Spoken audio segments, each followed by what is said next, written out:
Good morning, all, and thank you for joining us for the day 2 of this event, Golden Always, organized by the School of Social Sciences at the University of Hyderabad. Very warm welcome to those who were with us since yesterday, and a special hello to those who are joining us today. We have an excellent lineup of discussions ahead, beginning with the panel Writing History. I now invite our panelists, Professor Akshaya Mukul, Georgios Varouxakis, Huzaifa, Omair, Siddiqi, Geetha, and the chair, Professor Suchandra Ghosh, to take the stage.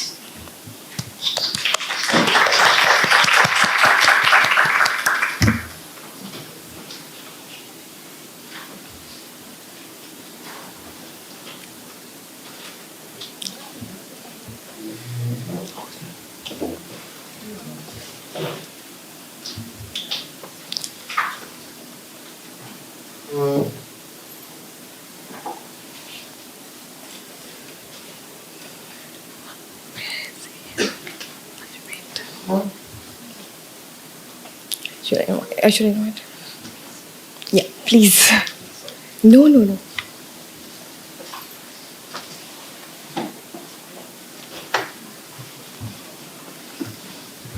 I'm pleased to introduce our chair, Professor Suchandra Ghosh, who teaches at the Department of History at the University of Hyderabad. She received her PhD from the University of Calcutta. She specializes in epigraphy, numismatics. Her notable publications include Exploring Connectivity, published in 2015, From the Oxus to the Indus, 2018, and several articles in the international journals and prestigious volume. Happy to have you, ma'am, here. Over to you.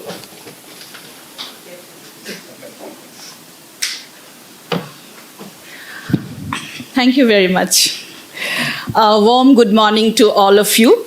And we really have an excellent lineup of panelists today, like yesterday. And we are all gearing for some very interesting, introspective, and stimulating discussions in the following minutes.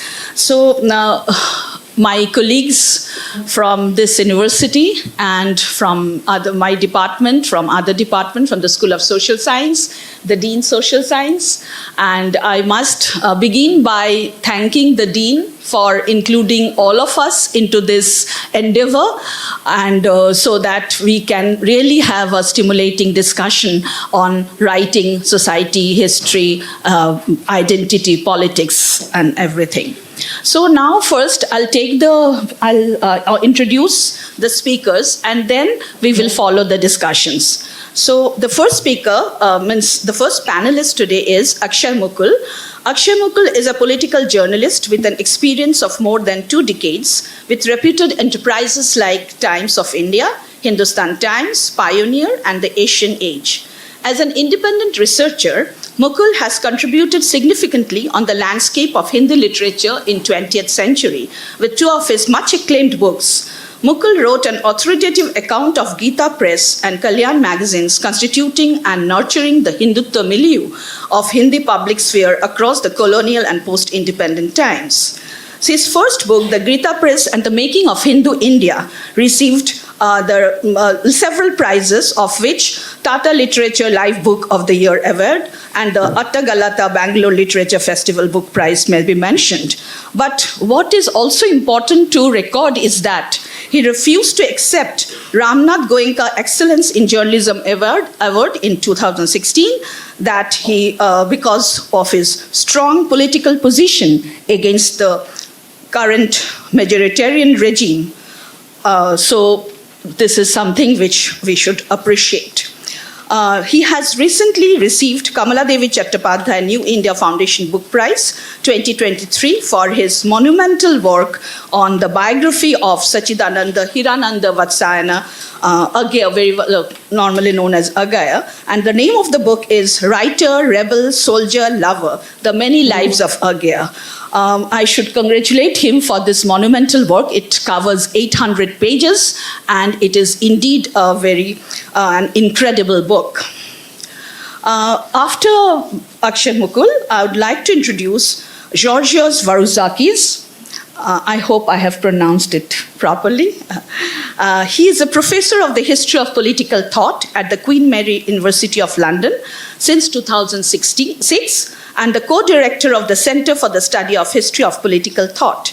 He has obtained his doctoral degree in history based on the works and thoughts of John Stuart Mill with Professor Frederick Rosen at University College London that led to his first monograph, Mill on Nationality. That was in 2002. In the same year, he has authored another book titled Victorian Political Thought on France and the French. Mill and his ideas have remained at the center of his deep intellectual interest and insightful academic works. And so he also co-authored a book with Professor David Howard on contemporary France, an introduction to French politics and society that deals with 20th century politics in France.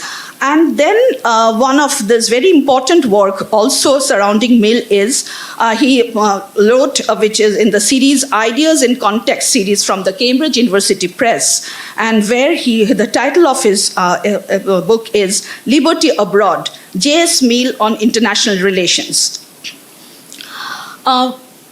One of his very interesting and important book that is coming up, it is forthcoming from the Princeton University Press, is The West, History of an Idea. And I think we can discuss a little bit on this book today. So therefore, this book underlines the contingent development of the West as a political idea following the long trajectory of canonical Western tradition. Geetha is known to us very much. She has been here for different occasions, and she's an independent researcher, scholar, activist, and an Indian feminist historian, and who writes on issues related to caste, gender, education, and civil rights. She's based in Chennai and has carried out research on the nature and proliferation of NGOs operating in Tamil Nadu. Working on the Indian women's movement, she, along with many others, were instrumental in setting up an independent feminist initiative in Tamil Nadu, the Tamil Nadu Women's Coordination Committee. She has written and published widely in English. She's a bilingual author, English and Tamil. Some of her major publications include Bhimrao Ramji Ambedkar and the Question of Socialism in India, Undoing Impunity, Speech After Sexual Violence, Gender, Patriarchy, and Towards a Non-Brahmin Millennium from Yothithas to Periyar. And of course, that was she has many engaged in writing and translation works also. Currently, she is the editorial director of Tara Books, Chennai, and is engaged in researching the works of Dr. B.R. Ambedkar. We have the youngest panelist today, Huzaifa Amar Siddiqi, who teaches in Ashoka University. His doctoral dissertation was on the French material phenomenologist Michel Henry, while his MPhil dissertation was on the Urdu poet and philosopher Muhammad Iqbal. His research interests range from German idealism and British Romanticism to phenomenology, existentialism, and structuralist literary theory, as well as contemporary 21st century philosophers like Robert Brandon, Ray Brassier, and others. He's currently working on a history of the reception of European philosophy by South Asian thinkers like Muhammad Iqbal and B.R. Ambedkar, and which is tentatively, I must say, that is a very catchy title, Subcontinental Philosophy. Siddiqi has also regularly writes actually for newspapers and magazines like The Telegraph, The Hindu, Outlook, and Caravan, as well as online portals like The Scroll and The Wire. She has several essays to his credit, but I would mention two which I found it's quite introspective and important. One is called Being Melancholy, in Abandonment of Abjection, Melancholy in Philosophy and Art, edited by Satyabrata Das. And the other is Ambedkar, Gandhi, and the Rise of Subcontinental Philosophy, published online in The Wire. Now, what I intend to do is that I shall flag certain issues, and I would like to have your comments, but you can choose to comment or not to comment, and you don't have to comment on all the issues, but I'd like to have some good discussions, and I will be there now. But just let me have the first issue that I want to flag here. It is that which is disturbing for some of us, and it is related to technology. Now, history as a discipline, despite its many turns, revisions, and contingencies as a global discourse of knowledge of past, considers the verifiability of its data and analysis as its fundamental principle. New technologies of knowledge production and dissemination is always welcome. But my worry is how with the emerging technologies of, like we know about artificial intelligence and many other types, we can grapple with the probable ways for verification and information of this data pool in historical researches. There are many young students here and who are actually prone to use this, it's such easily available, this artificial intelligence data. So now the question would be to be precise, that what could be the devices of because we always, when we talk of data in history, we talk of verifiability. So what could be the devices of verifiability in face of this? Because these are faceless. So we have a faceless flow of information, and how do we deal with it? If you can, anyone can just discuss and comment on that. Yeah, hi. Thank you, Suchandra. Thank you, everyone. Basically, see this. In fact, in the last few weeks, we have seen great debate happening on this, with William Dalrymple saying something. Yeah. So, and just I think 4 or 5 days back, Indian Express had an article again, which created some kind of a long debate on this. What I think is that this new wave of technology are useful. But some I also feel that they're also dangerous. In many places, including the ones where classroom teaching is abysmally poor, they have become the only source of knowledge and information. The problem with is that they hardly ever challenge the students to push the limits of their thinking. They are driven by the logic of market and expansion. And take absolutely no pain to introduce analytical elements. And they're causing tremendous kind of damage to the general intellect to the present generation. Well, you're right in this, and then there is a whole thing of algorithms, algorithms. So you're right in recognizing algorithms that manipulate the circulation, but we actually need to go deeper into how it kind of works. How do these basically they work? I have a sense, which I kind of it's open for kind of discussion, that they do not work along what we know mostly as hashtag or consumption patterns. They work in conjunction with what is called WhatsApp University. Okay, so and basically it's an internally consistent network of regional news channels, community-run WhatsApp groups with defined agenda, regional political parties and their propaganda machines, and many other components of the public sphere. And the curiosity of young mind is shaped at this young. So I have a friend who teaches in a public university in Jharkhand, and he keeps giving this example, which I thought I'll share with all of you. In 2015, Modi was visiting this town, Dumka, in Jharkhand, where he teaches in Sidhu Kanu University. And 2015 was also the year of the return of Mahatma Gandhi from South Africa. So what he did was he tried to hold an exhibition on Gandhi. Now what happens is, but nobody took interest in this exhibition. And he tried to figure out what had gone wrong. And basically what the avalanche of this digital propaganda of Modi's visit coincided with also the digital misinformation or the way we have maligned Gandhi. It went together, so no one came. Students didn't come. And he also realized that many teachers didn't attend this exhibition. And the same students, he found that when Jamia incident happened, they were the ones celebrating police action against students. So this is how these things work. Then also did it happen now? That's a larger question. Is we are very worried that things started changing in 2014. In a way, yes. In a way, no. Because this thing started sometime in the 80s, late 80s, 90s, when university just stopped buying books and became more and more dependent on online material. So internet-driven knowledge began to happen. So in this, what has happened that this AI and WhatsApp and all have basically challenged history in nefarious ways. Now, are historians dealing with it? I don't know. What is the way of dealing with it? In the classroom also. It is challenging become a challenge in the classroom also. Yeah, yeah, something that you people would know better.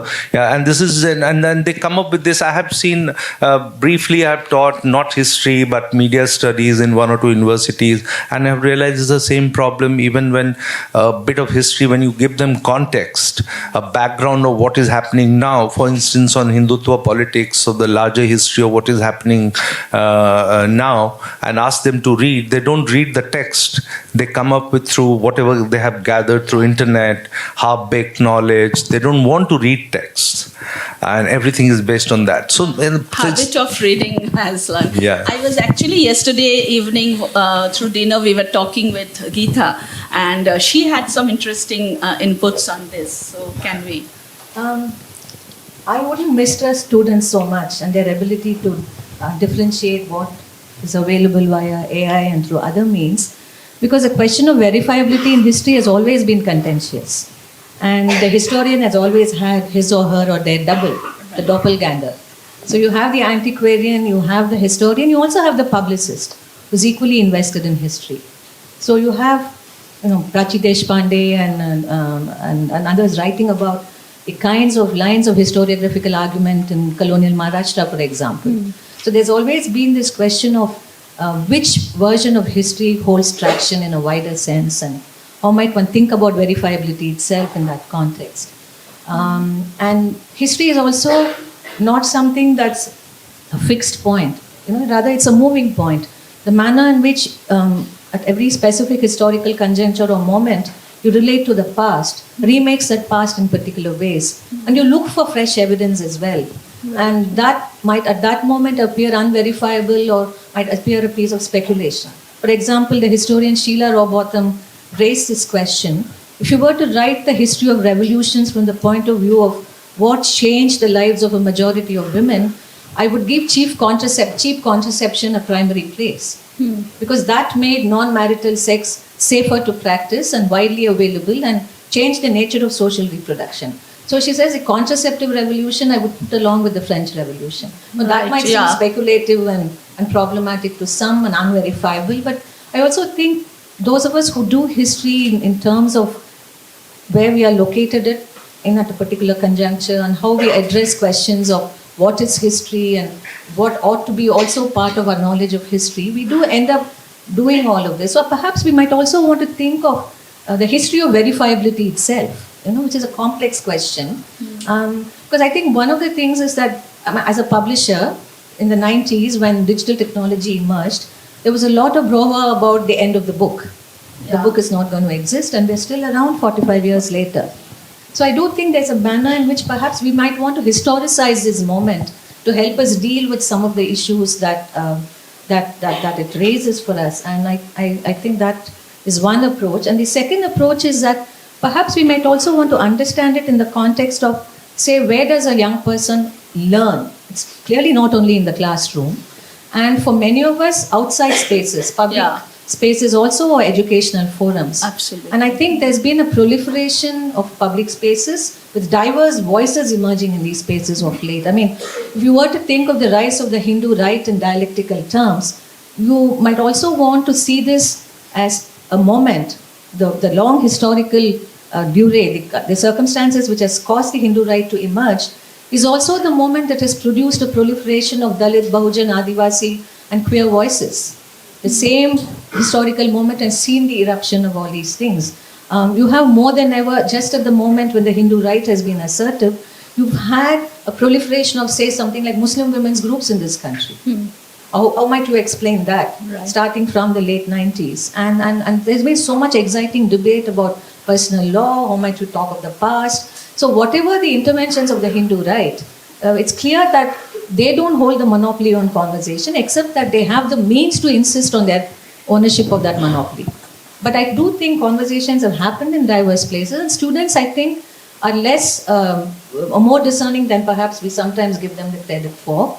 And there are always going to be students who rely on notes, and they would rely on AI. I mean, I don't think so that's going to be a huge issue. But I do think we need to think of verifiability itself as something we might want to create a context as a historian. Yeah.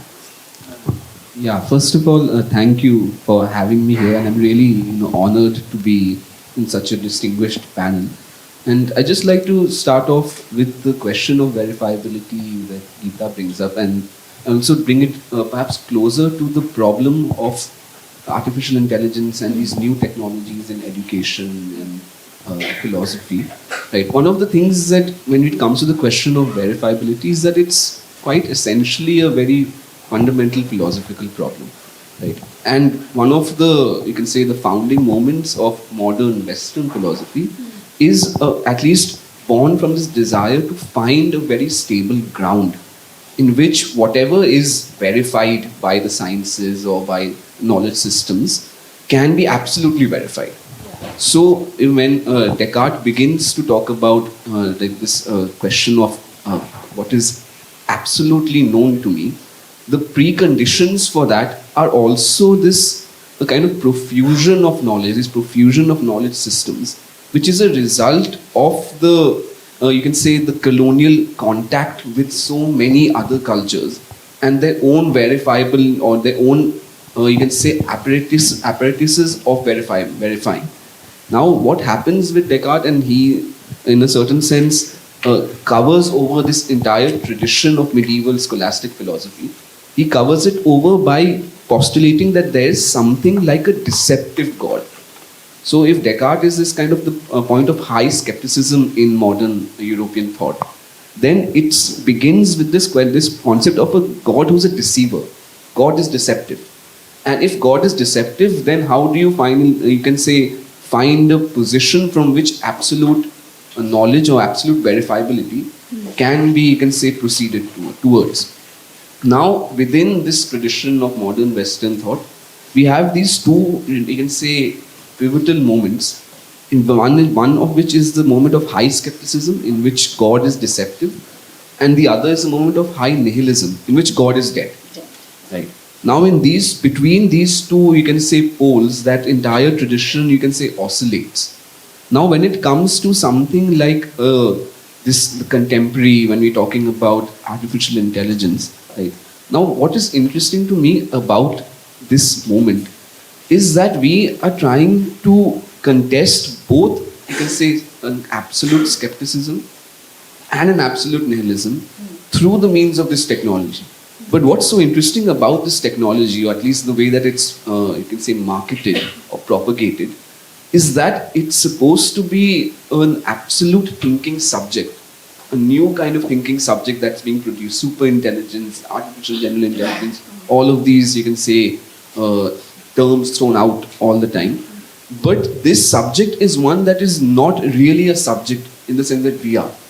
Right? So it is a thinking without any kind of subjectivity, which is also absolute, which is absolutely, you can say, grounding for all sciences, for all knowledge systems.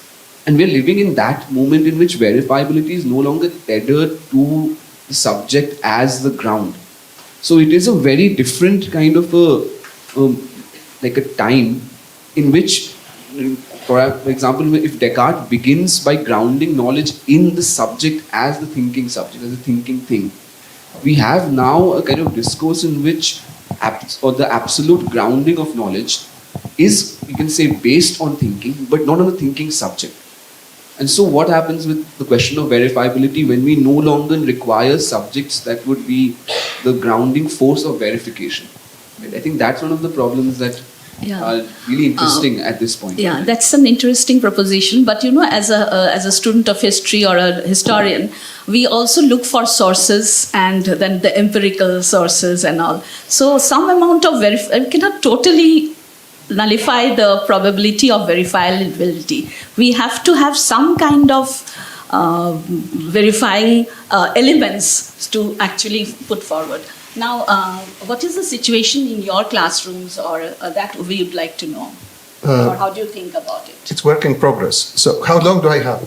You have 5 minutes. Thanks. Well, there are various layers of responding. My attitude to technology must have been obvious to whoever could see me making signs to Avi that I'm cold, and a very kind person noticed and turned off the air conditioning. So if you feel hot, you have me to blame, and I apologize. But that's my attitude to technology. My students know I tell them I will form the Neo-Luddite movement, and some of them want to join me to destroy machines and computers. When David Bowie died, there were various tributes, and one of them was an interview he had given to Newsnight, BBC, to Jeremy Paxman, the country's most fierce interviewer. And Paxman asked him about his attitude to the internet, and he said he was very negative and extremely pessimistic. And Paxman, being Paxman, of course, he said, come on, that's what people say every time there is a new technology. They said that about printing, the printing press. David Bowie replied, you don't understand. It's going to be as if aliens have come up and taken over the planet. You know better than me that he was right. So that's my attitude to technology. That's one level. That's not relevant because I can't stop it and I can't, we all have to live with it. The other level is history and historiography, as you are saying, and teaching. I think it's work in progress. My hope is, and the hope, I base it not on what I don't know, but on what scientists tell me, is the same avenue that has created the problem may help us resolve it. So there will be soon softwares that will detect the things that we're now trying to detect. There already are, but they are going to develop and be more sophisticated. What is much more crucial, and I will shut up because people doing this job talk too much, as we all know. What I would say, since you're asking us to address students, and there are so many students wonderfully here. That's actually we need. The most important thing is, I think your Vice Chancellor said the most important thing yesterday, learn, be curious, inquire. And that's not going to happen if you use technologies to write essays.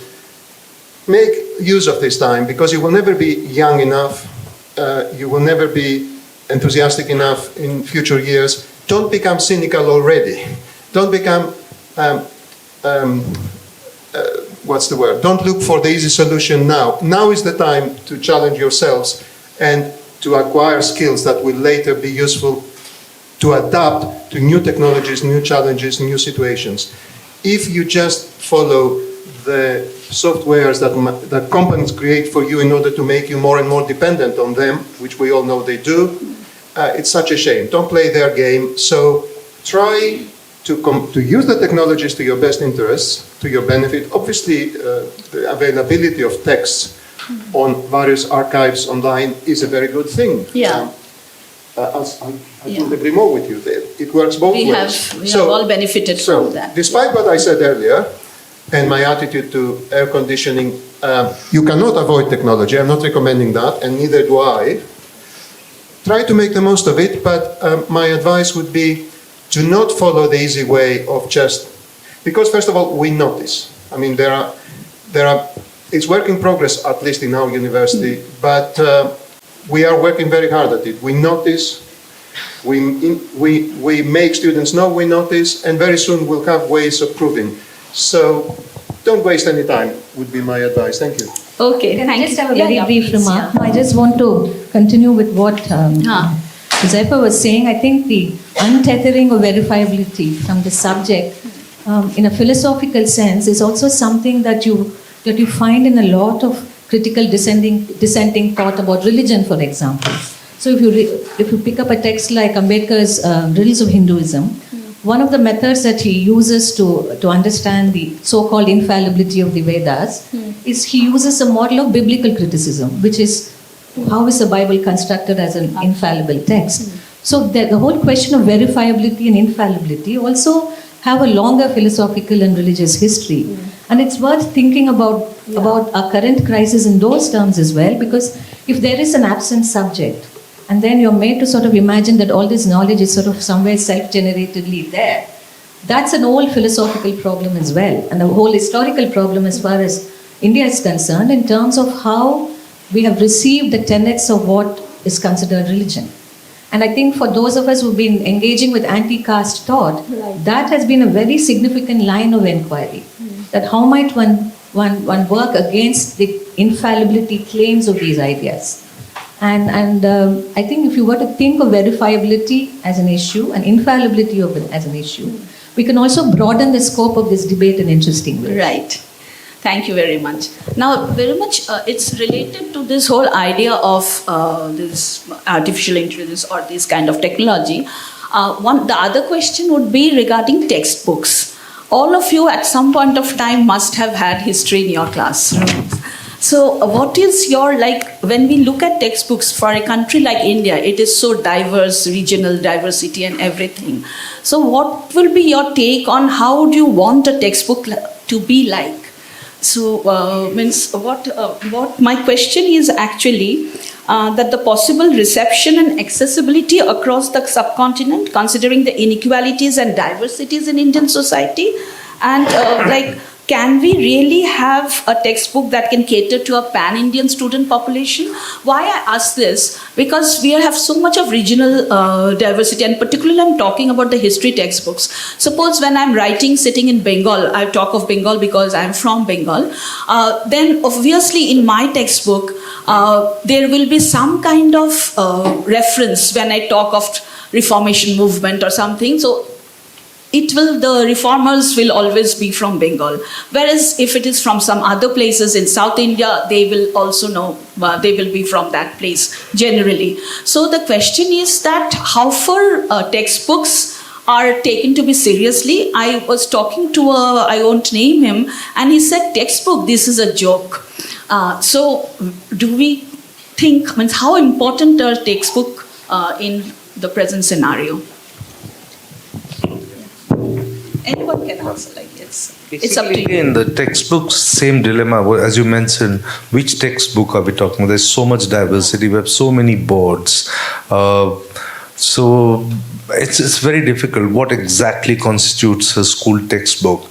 There was a plan at one point during UPA that we will give a standard textbook, and every state council of education and research will change it, as you said, things about, say, Bengal or Kerala or Tamil Nadu.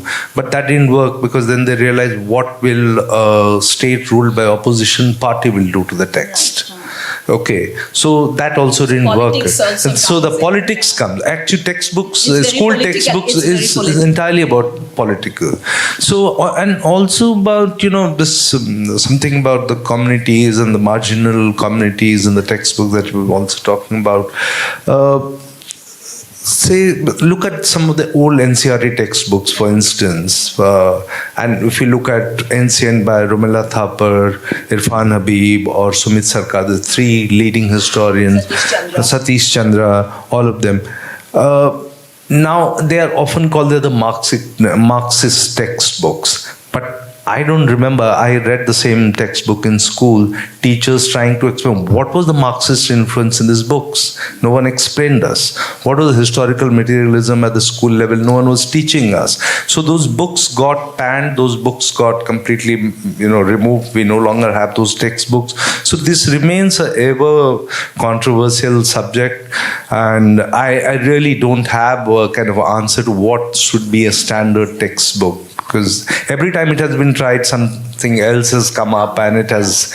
And after those famous textbooks, then we had also Hari Vasudevan, Kumkum. And 2004 again they worked, and it was a book during UPA which was critical of emergency. It even had 1984 riots. Everything was there. Balanced. Yeah, they tried to be balanced, but we see what happened to those textbooks too. Yeah. No, I've taught high school history for 4 years. And frankly, the textbook is irrelevant to the student. The students don't take it seriously. It's a thing that you mug up and you pass your exams. In the social sciences, no one really cares. It's just something that you get through. You need to get pass mark and you move on. So I think there's that reality that is widely present in most schools, especially state-run schools, which don't even have a dedicated social sciences teacher. Right. So there is all of that reality for us to deal with at one level. At another level, I think when we think of textbooks, they are, at least in the Indian context, if you're thinking of NCERT or the SCRTs, it is a state-driven project. And the state wants to create small citizens. And it is really sort of linked to the model of citizenhood that the state at that point in time has in focus. And interventions in the syllabus are really tweakings here, amendments there, to reflect that particular intent, whatever that is at that moment in time. So one can't really expect these textbooks to be radical or to be inclusive or to have everything that we wish to have in it. That's the other thing. The third thing is, I mean, as someone from a state that has always sort of cringed against the idea of the national, being from Tamil Nadu, and I find it very interesting that even when we seek to sort of talk about diversity, we think of the nation and the region. I think I have a huge problem with that division. I think each of us is part of a very complex geography, which cannot be parceled out between nation and region. If you take, say, Tamil Nadu, for example, the geography of Tamil Nadu is linked intimately to the Deccan on the one hand and to the Indian Ocean region on the other. And then what is my history? Right? And likewise with Kerala. If you take Kerala, it's linked to East Africa and to West Asia. Absolutely. And the Deccan is such a rich confluence of so many influences. So I think the manner in which we think of diversity also has in focus a larger framework which is really based on a very limited life, culture and civilization in the Gangetic Plains. It is not even the Indus, it's really the It's the Gangetic Gangetic Plain. Plains, yes. So if that is the basis, then attempts to sort of incorporate things will remain only that. I mean, they may not be tokenist in intent, but they end up being tokenist in outcome. Because I think each of these geographies, if they were to be theorized differently, you would see that each of us is part of a cosmopolis. And we don't really fit into these easy divisions of region and nation and so on. I mean, if you look at the coastal Tamil Nadu's history, I mean, recently there was a book published, a collection of essays, which was called Nagapatnam to Jambudvipa. Yeah, Which is yeah. basically, you know that book. Yeah. I mean, and By this is a in Buddhist Singapore, cosmopolis, yes. of which this coast was a very significant part. So I think there are those Yeah. issues as well when it comes to textbooks. And frankly, textbooks can't accommodate this because textbooks are about nation building. And you can build a nation kindly or you can build it unkindly. But it is about nation building at the end of the day. And we can differ on whether they should be that or not. But I for one, really don't think textbooks are a site of anything that can cause difference in the social science classroom, even the realities of social science teaching and reception. Absolutely, I totally agree with you. And the whole notion that you talk about the geography, the coast and the interior, like we have to, there cannot be a very strong demarcation between the coast and they are constantly negotiating with each other, the people and all that. And I was actually, why these questions came into my mind is that last year or 2 years back, I was teaching ancient India as a regular course. And I did not give them any textbook. We were talking thematically and I was giving them an overview. And then 2-3 students came to me and said, "Ma'am, where is the textbook? Which book should we read?" I said, "There's no single book." And so they were very disappointed and they said, "But you should have a book. We should have a text." And they said, use the word should. They said, "We should have a textbook."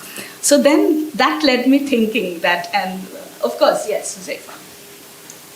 So I'm not very conversant with the discourse on textbooks, generally speaking, because also in my discipline, which is literature, we don't really have textbooks or the problem of a textbook, which I think is important in a discipline like history, which is a very much more methodologically, you can say, like rigorous discipline. Right? I think that problem becomes important in certain disciplines, but not in others. Now the question, and this which is, I think maybe we can talk about that, is that why is it that in certain disciplines there is no need or there is no necessary requirement of a textbook? For example, when we come to literary studies, we have canons rather than textbooks. Now, but the same problem comes up when we are thinking about the canon, as it comes up in the textbook, but in a different kind of form. So when it comes to the canon, we have a series of texts which are brought together. Now, what is the organizing principle around which these series of texts are usually collected? Right? And for a long time in the teaching of English literature in this country, the canon was steadfastly British. Right? Even till 10 years ago when I passed my bachelor's, we never had anything that was after 1920, and we never had anything that had much to do with non-British English literatures. Now there has been a kind of a profusion of all of that over the last 10 or 15 years because of various reasons, because of perhaps this focus on opening up the canon. Right?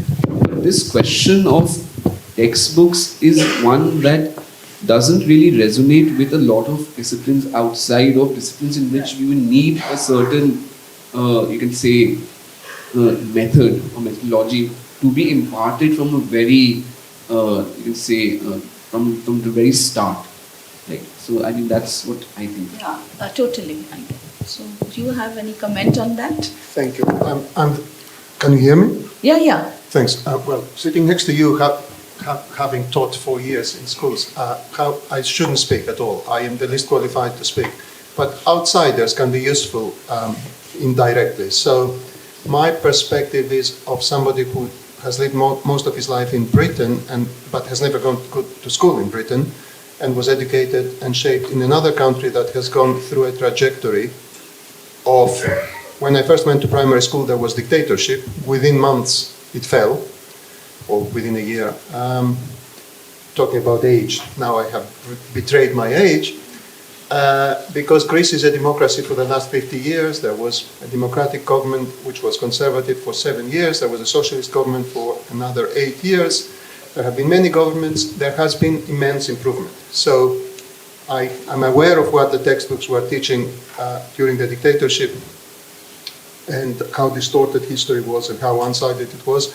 And I'm also aware how it was when I was 18 and finishing high school, and we were given very self-critical perspectives on what happened when the Greek army, having been given Izmir, where the Greeks were the majority, started advancing towards Ankara, and how Kemal very understandably kicked them out, and so on. What scares me about textbooks is my recent experience in Vienna, where I was for 3 months, and I took a taxi. I was in a hurry to go to a seminar, and I realized my taxi driver was Turkish, and I spoke to him in Turkish because when I was an undergraduate in Athens, I learned Turkish for 4 years with the intention of studying Ottoman history. And he flattered me, he made my day, flattered me a lot about my Turkish, and he said, why? I said, because I wanted to study Ottoman history, Ottoman İmparatorluk, tarih için. And he said, Tarih, I know everything. I know the whole history. I learned all the history about Greece and Turkey. I thought, oh my God. The very attitude that the textbook tells you, that's it, is what scares me about textbooks. In the United Kingdom, there is no standard textbook. There are standards that the boards ask you to respect, but there is a diversity of textbooks that teachers can choose. So my only comment is you have the answer in Bengal. I know it's a cliche to say this, but the spirit of Rabindranath Tagore should permeate educational textbooks in the sense of this country is bigger than any of its components, and this country is not just this country, but it's the whole world. So for what it is worth, that would be my comment. Absolutely. You made my day. Of course, you're from Bengal. Okay. So we have here panelists who have always fought against majoritarianism. And so I thought that I would bring in the question of dissent, dissent in history writing. Now, given the present scenarios of majoritarian politics in the subcontinent and different states worldwide, dissent against the impunity for state-sponsored and majoritarian violence emerges as one of the major tropes in historical thinking. The idea is, I would like to know that can you throw some light on the methods and the ethical considerations in writing the resistance? When you're writing the resistance, it is not just as, I feel that it's not just as momentous events, but also as everyday practices and memory, reconsidering the limits of the same. So, the question would be that how do you articulate dissent, and whether it is only momentous or it is a part of our everyday practice, because dissent is whatever is going on around the world and the country. So anyone can start. I think Huzaifa was quite nodding his head. So yeah, so one of the things which interests me about this kind of concern with dissent is that a lot of it comes from, you can say, genealogy that is concerned with theological problems, problems of religion rather than state, right? And in many ways, one of the problems of dissent is how do we construct an alternative position, one that would contest the, you can say, the dominant problems and the ways in to be able to get past those problems and to be able to construct something new. I think the problem of dissent is not just about opposition, but also about construction. Now, you can say in my work, and at least in what I usually have been reading, what I find is that the problem of dissent, especially in people, thinkers like Iqbal and Ambedkar, is not a central problem, but it's a guiding problem. By that, what I mean is that for them, there is this kind of overarching issue which they are trying to contest against, which is a theological problem. It's not a problem so much as concerned with state power, as some kind of opposition to British colonialism or opposition to the state that exists, but it's an opposition to a kind of a philosophical and theological problem. Now, what that philosophical and theological problem in both cases is, you can say, the prevalence of something like a monistic or a pantheistic version of religion. Right? For both Iqbal and Ambedkar, there is this desire to go beyond and to dissent against that, you can say, conception of religion, whether in Islamic mysticism, as for Iqbal, or whether in, you can say, Vedantic monism, as for Ambedkar. Now, in the opposition to this kind of a large-scale theological concerns, large-scale theological problems, they have to be able to construct certain new forms that would also provide some kind of space for people to develop their own modes of thinking. Now, what happens, especially, and this is what I'm concerned with right now in my research, is that for someone like Iqbal, the problem of pantheism in Islam is one that is dangerous because it kind of negates any kind of conception of the self. Now, any conception of the self is, or at least one of the most important components of any theory of dissent, is a conception of the self, is a conception of the differentiation of the self from the whole, or from the, you can say, the everybody else. Right? But if there is no theological space from which you can conceive of the self within Islamic mysticism or Islamic theology for Iqbal, then he has to be able to construct that concept. But to be able to construct that concept, you have to actually be able to contest a very, you can say, rigid theological problematic in which everything has been subsumed within God and there is no space for the self. Similarly, I think that's also the problem for Ambedkar, which is like, how do you, develop some kind of conception of the individual which would be able to break away from this immersion within these communities, these enclosed communities, of course, but these communities that have their own immanent principles and their own immanent standards that govern and determine your behavior. Right. So it is another problem, and this is what I'm trying to get to, that the problem of dissent is, you can say, essentially a problem of the construction of an individual who can dissent. But that dissenter or that person who dissents what would require that to be created is something like a philosophy in which you can contest the overarching power of monistic thought. And I find someone like Iqbal and someone like Ambedkar trying to really contest that through their own theological and the philosophical problems. Especially even in Ambedkar, you find, and as Geetha mentioned, in riddles in Hinduism, there is, of course, a biblical kind of hermeneutics going on there.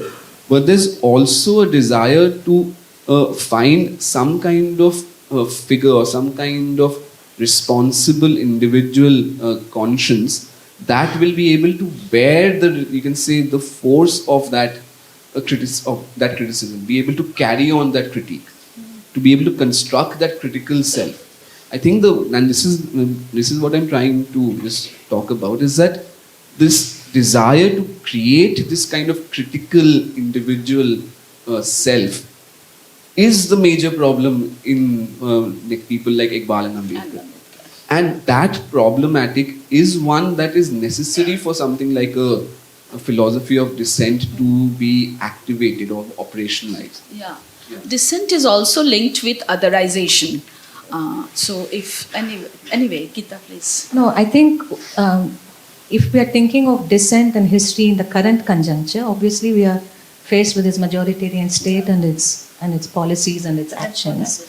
But perhaps we might want to differentiate it along two axes. One is, of course, the problem of the state itself. Right. And I think for anyone who is familiar with the Indian civil liberties movements, we know that we have confronted the Indian state as such, whatever the ideological resonance that state has at that moment in history, right from the inception of the republic. So I think that critique of the state is something that continues to take place today, as we all know, in any number of ways, with the additional charge that today it is also linked to a particular politics of resentment and hatred and violence that is built on this resentment. Now, in terms of how we have dealt with this second part, the first part, I think, has a certain internal coherence, which we have built over the years through our practice. But confronting cultures of hate and resentment, which become then embodied in state policies in different ways, I think sadly, I could be wrong, but I'm sure we can have a discussion on that. We also seem to do it only when Hindutva is in power. And what is the nature of our long-term engagement with some of these issues that cluster around religion, identity, caste, and these various things that inform our everyday life?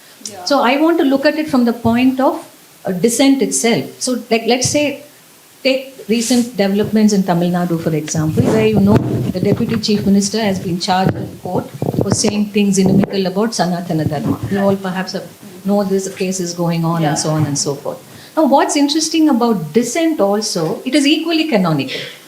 It could get equally canonical because I had the opportunity to follow the court arguments and to read the affidavits that were filed. Now, they are drawing on ways of thinking about this issue which were more or less lifted from debates in the 1920s. And in a way, this moment is also rehearsing the 1920s. The rise of the Arya Samaj, of the Hindu Mahasabha, and all that transpired then, and then how that's acquired a very different afterlife today. So it's very interesting that the Dravidian alternative that's being proposed is canonical. Dissent has become canonical in some ways. And therefore, dissent loses that kind of openness and creativity that could push it in different directions. So perhaps one of the questions we might want to ask is that, especially given the particular moment in which we are living in, what do we do with historical memory itself? Because clearly when the Hindu right is invoking Savarkar or it's invoking whoever it wishes to invoke, it's drawing on a certain memory that has been passed on to that particular political constituency. And when we also draw only on memory and don't actually seek to renew memory, to pluralize memories, then we are stuck with a problem because then it becomes locked. No, it's like a chess game in which there's nothing much you can do. You're just locked into this position, but you're not opening up ways of thinking about the present that can fall outside what we consider dissent. And I think that's what has happened to left liberal formulations as well as to broad anti-caste dissenting formations, whether in the name of Periyar or Ambedkar or anyone else. And how might we think about that? How might we renew historical memory in complex ways? What are the new things we should be looking at? For example, and I'll end with this, if we want to do that starting from the springboard that the Dravidian alternative offers, I would problematize the Dravidian alternative in creative ways. And that would include an element of critique as well, which is that I would really look at how an incipient Dalit historiography has complicated Periyar's legacy. And what have they got to say about the long tradition of anti-Brahmanical and anti-caste thought in Madras, in old Madras. So I think once you do that, and then I would also look for ways of thinking about this combination of state and religion from the point of view of feminist research. I mean Urvashi is here, all those wonderful volumes on partition that Urvashi, Ritu and Kamala produced in the 1990s, they point to a state formation in which the Republic was constituted on generating identity through religion and through very specific acts of social reproduction. We all know that history. Yeah. The whole question of abduction and recovery had to do with women's wombs being the basis for citizenship itself in some ways. And where we have lost that history also in terms of how we rethink dissent. I would bring back those arguments for the present as well, because given all this this sort of excitement about how we should have more children, we should be doing this, we should be doing that. Yeah. I mean, these things have a way of returning, and how might we bring back some of our original dissenting arguments and renew their memory in terms of the present? And how might we expand that is something we can think about. Yeah, actually, I really liked your idea of pluralizing memories, that one memory should be, there should be additional memories so that we know how to negotiate with it. Yes, please. If you Thanks. Avi and I had a joke the first day that it must be a joke by Yotirmaya on the British Empire that the former colonial powers institutions of learning are represented by two people from the Eastern Mediterranean. So far be it from me telling you what to do with your politics. That would be hubristically patronizing, and I know very little. And what I know from people in this room reading their works. My only comment is, given the question of dissent, read John Stuart Mill. It's unfashionable, but you will find reading on liberty, if you haven't, read on liberty carefully, many times, because every time you realize things you haven't noticed. Even I do, reading it twice a year all my life. And before you tell me how wrong he was on various things, including the British Empire, read my chapter, a few works on Mill on Empire in Liberty Abroad, because it's a complex picture, and Indians may find it much more interesting than they think from the extant literature. So Mill, besides on liberty and his recommendation for the protection of our liberties, whatever we do, no matter how self-destructive it is, as long as we don't harm other people, he's extremely interesting in another book, less short and pithy, but much more important politically, his real political theory, Considerations on Representative Government, where, of course, the protection of minorities and individuals from majorities and the limits to what a majority can do is the most crucial idea. And it's very easy to dismiss these things as technicalities, but they're not technicalities because it's the principles that he wants to insist on, not the details. So, boring though it is, may I take this opportunity to recommend John Stuart Mill for the students? I hope the students are listening. Read John Stuart Mill and his work, of course. I'll confine myself to the current political situation and that we are in. I think the dissent is more of an ethical, intellectual position. What we see now is more of an opposition, criticism, even resentment. Not much of a dissent. And because dissent also draws from historical material, historical resources. Not to watch what Geetha was saying, we need to go back to what the early feminist movement was doing and bring it back. So we see that lacking also in the current times. Every time, and I'll give you one or two examples. For instance, every time in a class, they will say, why some kind of a student movement is not possible. And when you teach them about the years leading to emergency, the Navnirman movement, the student movement in Gujarat or Bihar, so that kind of, when they read something like this, they realize, dissent is possible. Otherwise, that historical material, that resources are kind of, I don't know how to bring it back. So we end up having what we have is opposition, resentment, criticism, but not much of a dissent as a kind of ethical position. Yeah. That was, my question was also on ethical positions. Yeah. The last question of this discussion, and there are two parts. First, I will ask Georgios to talk a little bit, very briefly, on your work, because you talk of West ideas, the West history of ideas. And from there, I will just have a general question to all of you, if you would like to answer, that how global are Indian ideas? Because we have here today some people who work also on global history. And by that, what I mean is that reception of Indian ideas, and then like in the global intellectual history, how it is being received. And yesterday, if we remember, we were talking about, Professor Mahajan talked about the happening of the civilizational linkages, and that there is a time. So what was happening in Greece could have happened in India at the same time without having the kind of interaction, very different geographical space. So, so this is the. Oh, sorry. Yeah. So this is the question that I would like to flag, but after Georgios, a very brief comment on his next book. Thanks. It's not easy to I know it's say not easy, a brief but comment still. on that topic or on a 488-page book, especially if you have But maybe. a lecture related to it tomorrow. So would you like me to talk about the challenges of the historiographical challenges? Yeah, Is I that think what you that mean? would be great. That would be appropriate Yeah, to this appropriate, panel, as yeah. opposed to Tomorrow many we of are my going- conclusions and many of the things I learned through writing it are related to your other question on India. But maybe they will come tomorrow more than today. Yeah. I'll say very little today. It's all right. So I found the experience extremely interesting because prima facie, my historiographical methodological commitments mean that I shouldn't be doing what I did.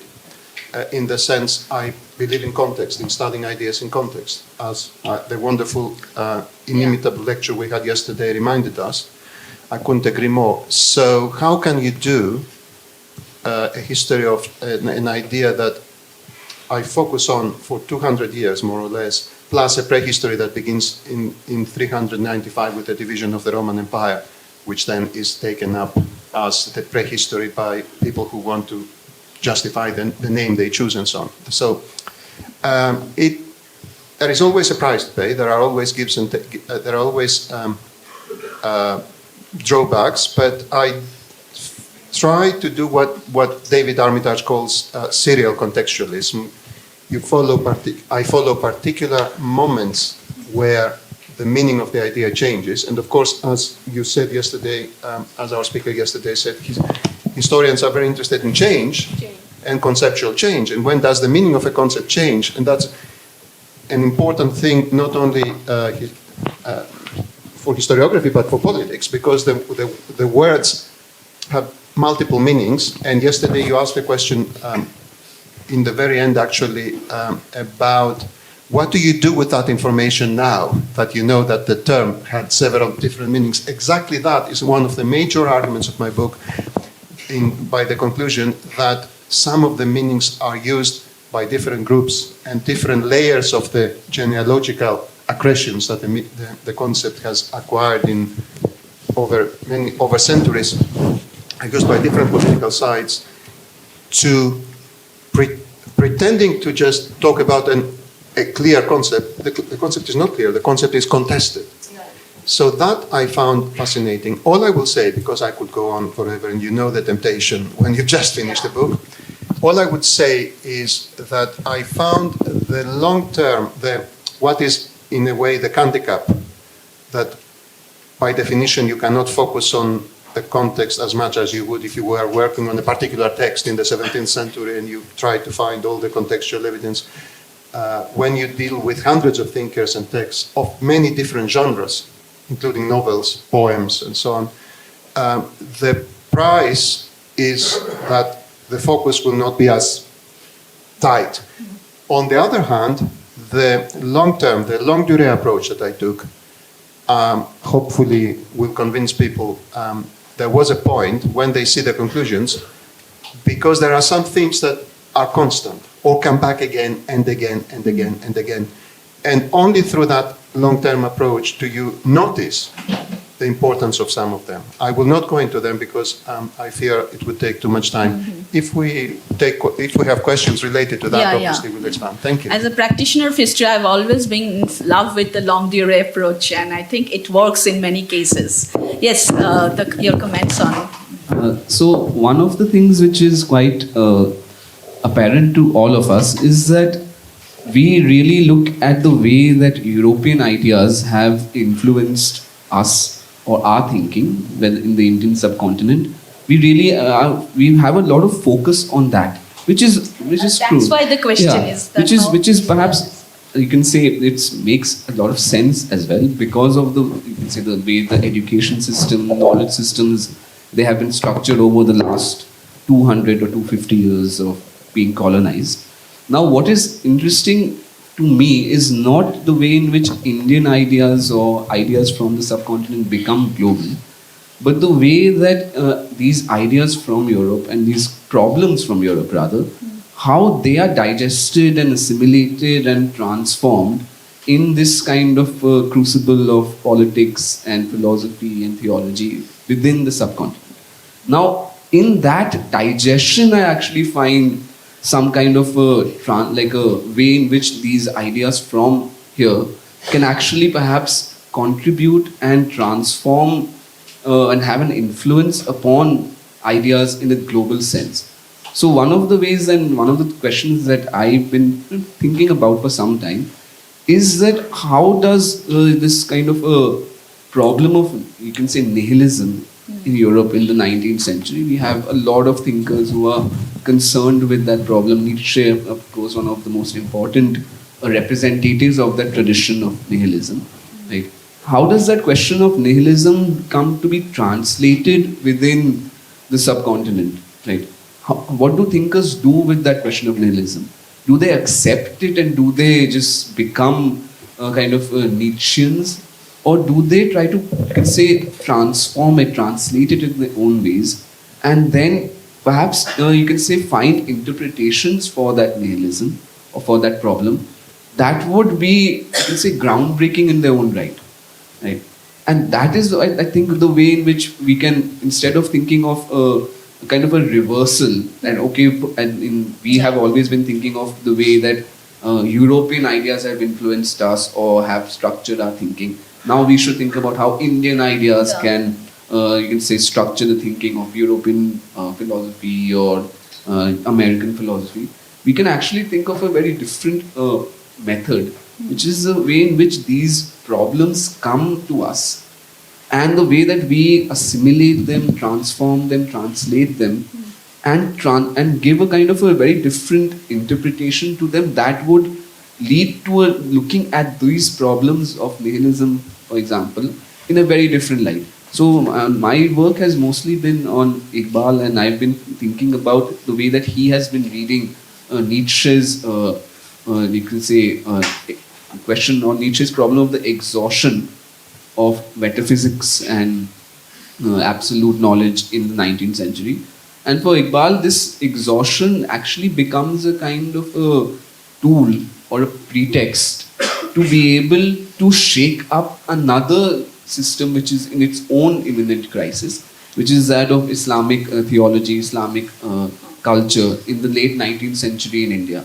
Right? He uses that kind of the problematic of European nihilism to shake up the, you can say, the problematic of, you can say, Indian Islamic decline. Okay. And then to actually transform that nihilism into something else, into a concept of the individual, in the concept of the striving individual, and then send that back to Europe in the form of what he calls his Payam-e-Mashriq, or his like message from the East, right? As a kind of a response to Gethe's East-West Divan.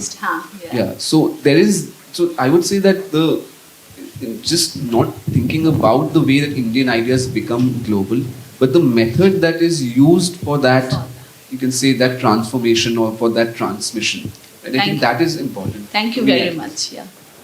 Just very briefly, 4 things. One is that rather than perhaps think of India and as you were saying, and the global, perhaps we can draw on the history of interconnectedness, which I think is a very useful thing to do. And the early 20th century was home to many such things, whether it's Pan-Islamic conferences, Pan-African conferences, Pan-Asian, and the Comintern. And you have a number of contexts in which we were able to think together and shape and influence each other's decisions for better and for worse.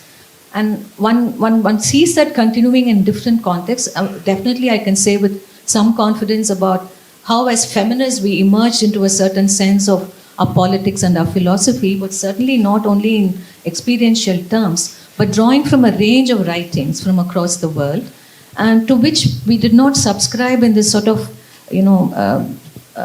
as a text, as you would, saying this is what it is and this is what we make of it, but in a very interesting manner in which you assessed, you thought, you remade certain things. And I think a lot of that happened here in the 70s and 80s, and we continued with that thing of interconnectedness in very complex ways. And then you had some fascinating institutional forms of that as well. For instance, if you take something like Women Living Under Muslim Law, which is a fascinating collective, We've done some amazing work in terms of how do you think about Islam, citizenship, statehood, and gender.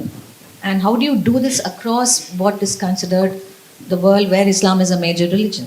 So I think these are very interesting ways in which you think along with several other variables in several other contexts.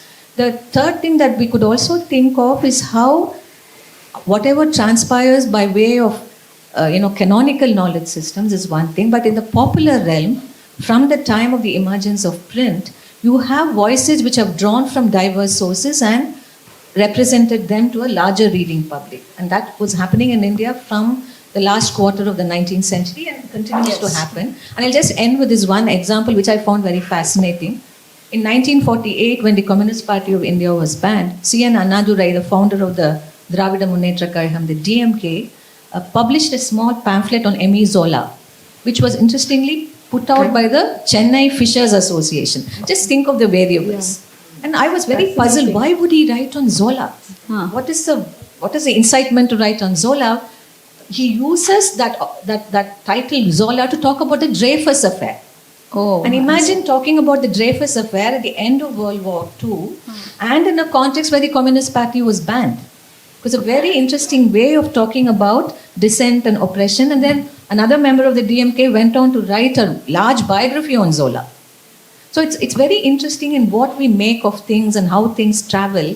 And if I were to have an ideal syllabus in this sense to think about some of these issues, I would put together Pramodya Anantatua from Indonesia, Franz Fanon, Eduardo Galeano, M.N. Roy, B.R. Ambedkar. So I think it's also through curating texts that one can sort of address this question of global and Indian intellectual worlds. Yeah.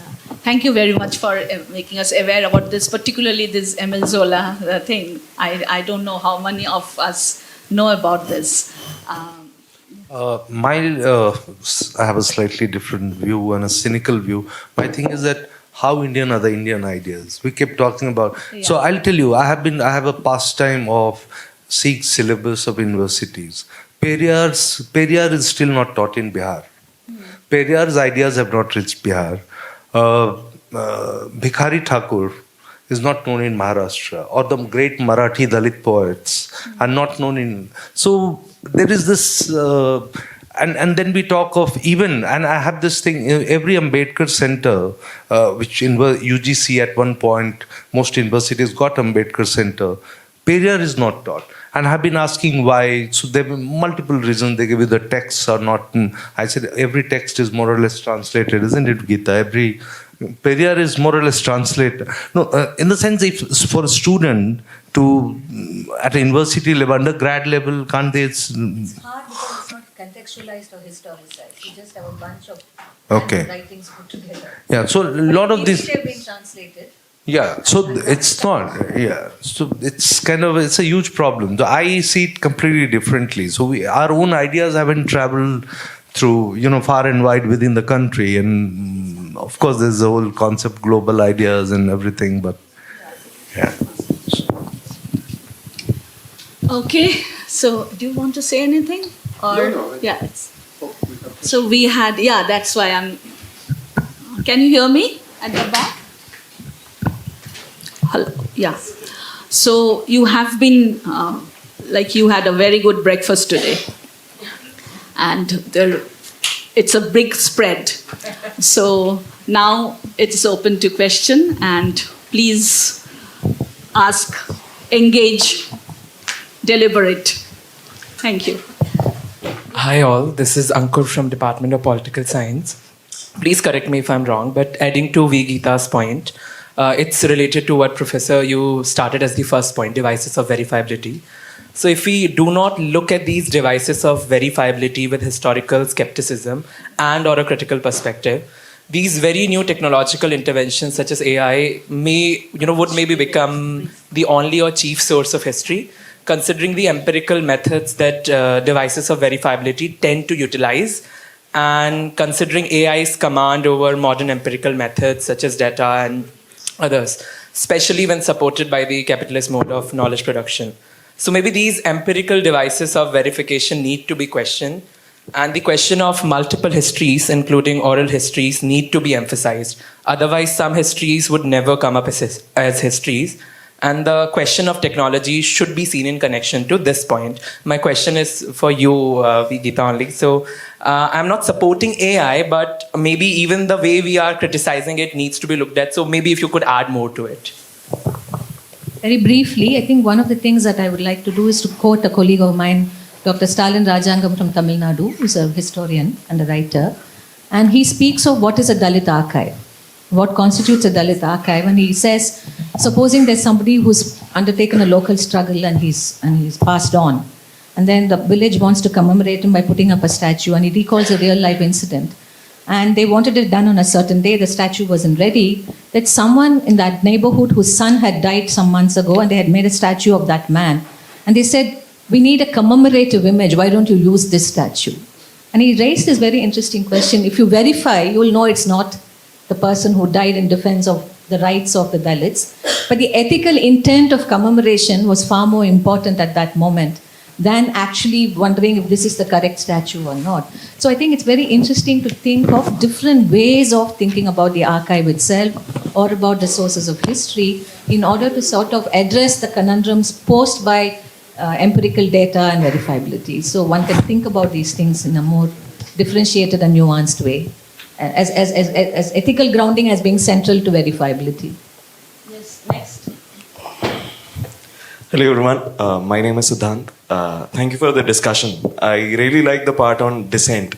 So my question is like how the discussion moved from Professor Huzaifa stating that dissent is sort of creation or the construction of a critical self, and then it moved on to dissent now being reduced to as an ethical position, as a resentment. So my question is to Professor Huzaifa that how do we take dissent back from these shackles to the creation of a critical self, like dissent in the sense of Ambedkar, dissent in the sense of Iqbal, and also the question that how deeply is privilege linked to dissent? Thank you. Okay, thank you for your question. Like one of the things that I was just trying to get to is that if there is this kind of desire to construct this critical individual self, which doesn't really, you can say, exist at that point of time, right? Now, what are the resources that, or would they be trying to construct that critical self as a critical rational self, or would they be trying to construct it in a very different form, using not rationality as the ground of a kind of a dissenting individual, but some other, you can say, some other form for construction? Now, that is what is interesting to me when it comes to Ambedkar and Iqbal, is that they are not really concerned with, beginning with the kind of a rational self as the counter or as the ground for, you can say, a dissenting individual. Rather, there is some kind of a preconditions before that rational self can be constructed. The rational self is not the starting point, but it's the result, right? Now, if that is the result, then where does one begin from? Where does one begin to construct this kind of self? In that kind of question, they both have very different answers. But the answer that I find very compelling is that to be able to construct this kind of critical individual, you also have to be able to kind of contest certain ideas that are theological in nature. Right, and we find both Iqbal and Ambedkar really contesting theological problematics first before they get into, you can say, a questioning rationality and building up from that. Now, when it comes to today, and this is what I'm trying to get to, when it comes to today, what we need is not just dissent as a kind of a critique of state power. So we find a lot of the ways in which we are that the dissent occurs today is that it's kind of a critique of governmentality, critique of the way the government functions, but we do not have that kind of the force of kind of a theological criticism anymore. Theological criticism, which was kind of a very powerful, you can say, impulse in the early half of the 20th century, that has pretty much, you can say, waned and you can say died out. Now, my argument, and this is what I'm trying to get to, is my argument is that to really construct you can say, critical individual self, you have to begin from a kind of theological criticism. But at the same point, that kind of criticism is the one that is the most dangerous to make today in a place like India or in a place like South Asia generally, where blasphemy laws, where you can say heresies, where heterodoxy is punished in, you can say, unimaginable ways. Right? So I feel like what I'm trying to say is that if we want to think about dissent today, then we have to begin with a critique of theology before we begin with a critique of the state. That's what I'm trying to talk about. Time is very short, so we can take only 2 questions. We have to finish by 11:40. Thank you very much. My question is about subject. There is a little Please bit. introduce yourself. My name is Pramod. There is little bit discussion about subject and multiple histories. My question is, how do one deals with collective memory constructing itself as an history? When you write history, because we are dealing with a multiple kinds of history. One has caste histories, single caste histories, one hand, other hand, myths becoming histories, another hand, the factual histories. And where do we locate the subject, and how do one deals with the collective memory making as an history? Yeah, thank you. So, is it addressed to anyone in particular? But maybe Geetha can. Yeah, okay. Geetha ma'am will take. It's a very challenging thing, both if you are working with materials that are He came by their first. very nature contested in some ways, and also when you're responding from a particular conjuncture. So, like say, I'm going to like say take someone like Periyar or the Tamil non-Brahmin movement. So there is a record, an empirical record of what was said and done at a certain period in time. But Periyar also lives on in and through his monumental statues, where by his own reckoning he wanted the message put that there is no God, whoever believes in God is a fool. So there is that Periyar who's very much there, you can't miss him on the streets of Tamil Nadu. Then there is of course a Periyar who lives on in the memory of his own followers, and there is a certain sort of a updation of Periyar also, what is left behind, what is considered important. So when we had to write this, when we were working on this book towards the non-Brahmin millennium, we had to confront these dilemmas as to how do you write a history of that time and how do you write a history of that period. And of course, we are partisan too. I mean, we were propelled to write this history in the wake of Mandal and Masjid in 1989 and after. So obviously, you have a stake in telling the story in a particular way, which is unavoidable. But then, to quote John Scott, how do you write a critically engaged political history which doesn't become a kind of a dogma of the past? And this is a very big challenge. And I think it emerges in the doing, in the manner in which you remain open to things that may not actually fit in with the kind of rosy vision you wish to communicate.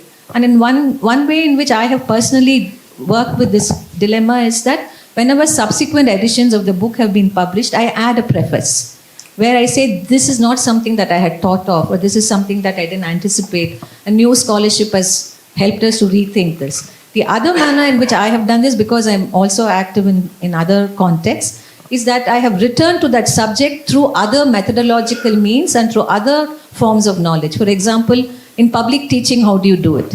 Because people are responding from the present, they are responding with particular concerns, and you've been in my classes, you know how that can pan out, and that can make for some very interesting, ways of thinking about the past. But the other thing which I have done, which I found very interesting also, was I wrote plays.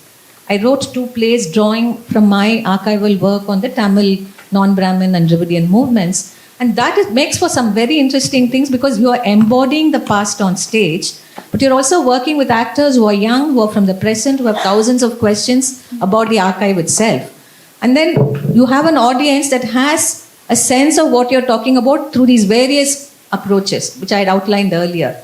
So it makes for a very rich conversation about what is this past, how might one inherit or not inherit this past. So I think the conversation about history has to be an ongoing one, and it cannot be limited only to the times when people who project a kind of hateful history is in power, which is why I think there's a lot of merit in going back to what he was saying, that one needs to also engage with this problem in a theological sense, because a critique of the state, we've always had a tradition of the critique of the state, but thinking through religion is something I think after the 40s, we haven't really gone back to a serious thinking through religion in any meaningful way? I know there are many questions, but I can take only one question. And you have to realize that a moderator is also a timekeeper. And if I have to get my full marks, then I have to keep my time. So you can have discussions during coffee. Yeah, my question on the larger theme of I am Shakti doing PhD in history.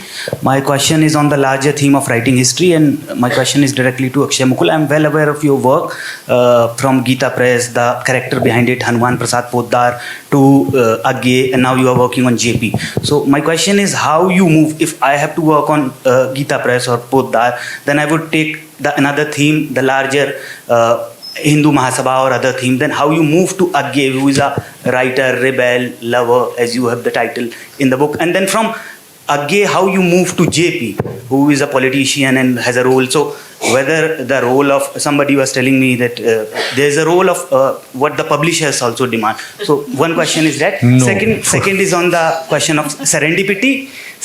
How in the archive you found certain material which moves your research ahead. So is there some material you found which was amazing, which led to a different kind of direction to your research? First thing, publishers have no role. And second, the larger thing is there is a connection, some connection. Like Geetha Press is about the larger conservative Hindi world, you know. And while working on Geetha Press, one of the questions, and many people asked me, was Agge writing? Was he asked to write? Because he's also father of modernism in Hindi, and he didn't. So he represents the other progressive modernism in Hindi literature. So they are, in a way, two different parts of the Hindi literature. And one of the ironies of one of the earlier works of history of Hindi literature, if you see, Geetha Press finds no mention. Despite having such a great reach, religious, social, whatever. And coming back to JP again, JP and Agge are related in a way that he was the first editor of the magazine which JP launched called Every Man's Weekly, and he had gravitated towards, after Nehru was the last kind of congressman Agge loved, and it was more of a personal love rather than for the Congress, and he had gravitated towards socialists in a big way. Even if you see the pages of Dinman which he had written, it looks largely pro-socialist magazine, and it was one of the best political magazines of the day. As for serendipity, it happens all the time. You know it, you were telling me yesterday. It happens all the time. You get new material, you completely change the way you looked at the person. And it is happening with JP too. And what has happened also with JP is that probably after, not even Gandhi, not even Nehru, I think he's the most revered Indian politician. You will not find a single biography, and there are many, of JP where a lot of things have been just glossed over. It's not that the material I have made some dive into some whale or got it. It's all there in the archives, in his own papers all over the world. So he has been he has got very good, very favorable biographers. So therefore, when you see a lot of new material, you think why it was not used. So it's kind of serendipity. It's kind of trying to just write a more objective Bible. All good things come to an end. So thank you very much, Huzaifa, Geetha, Georgios, and Akshay, for enriching us, enlightening us, and a big hand for them. Yes. Thank you. Now we break for those who asked questions. Now we break for tea, and please come back by 12. Please feel to recharge and be prompt.